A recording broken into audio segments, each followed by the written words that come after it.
Greetings, I am standing here on the Tunnel Mountain Trail in Banff, Alberta, overlooking the Rocky Mountains, and I have a question, which is, when you think of you, what do you think of?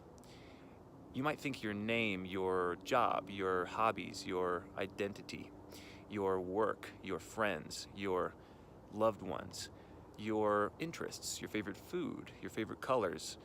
But you know, all of these things, well, they make up the appearance of you, and they make up the experience that you have, and the things that you like, the things that you gravitate towards. I would actually go so far as to say that these things are not you at all, but they're actually constructs that you have created in your mind and others have created for you that you're buying into, and you might not even realize it. This is actually so interesting because so many people fall into this trap, and you know, I actually don't think anyone is exempt from it. I think every single person falls into this process of believing that they are what they think they are. Now, let me go a little deeper. There are a lot of artists, for example.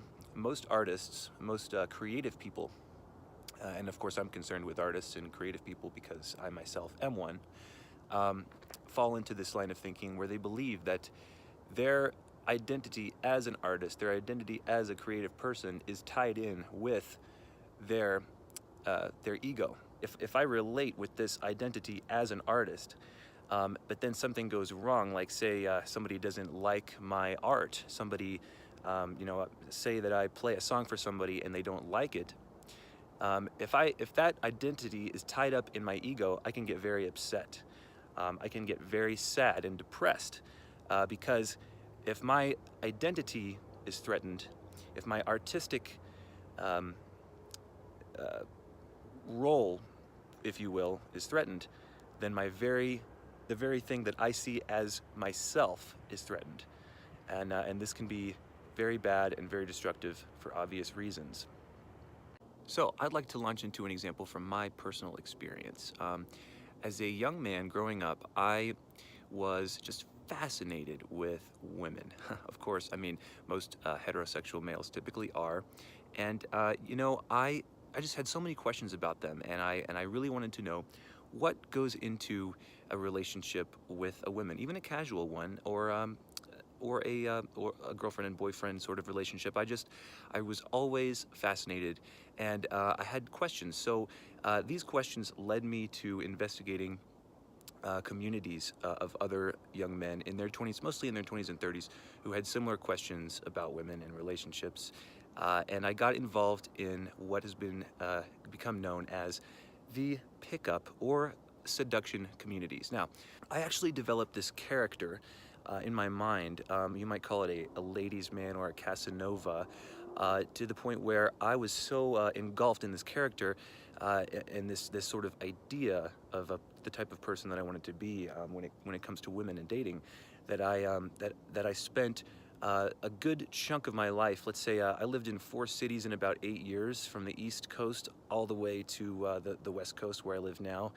And you know, I actually prioritized my dating life ahead of almost everything else because I was so committed to this sort of idea, this concept, this character that I had built in my mind of being a ladies' man, or being someone who was quote-unquote good with women.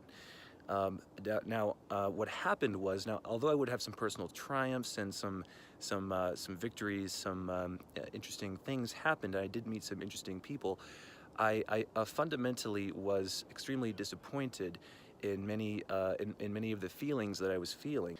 No matter how much I fed into this identity as a ladies' man or a Casanova, or a you know, someone who is popular with the ladies, it did not, I was not happy, and I did not really find fulfillment.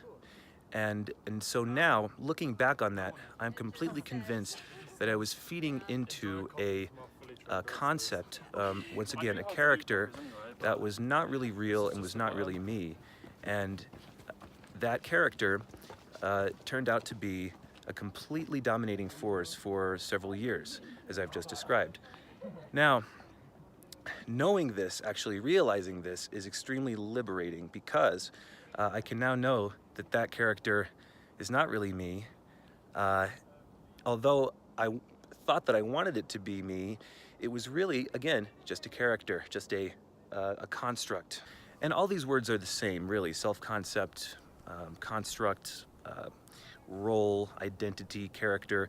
They all really describe the same thing, which is really ideas or thoughts that we have about ourselves that are not real.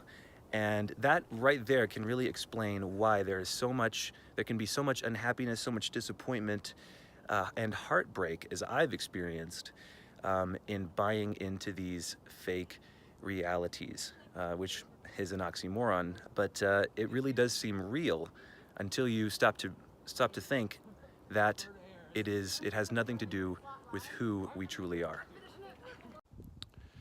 Now, I do want to make something clear. I'm not saying that these labels, these words, are bad necessarily. To say that I'm a painter or musician, you know, obviously we live in a social world. We live in an economic world.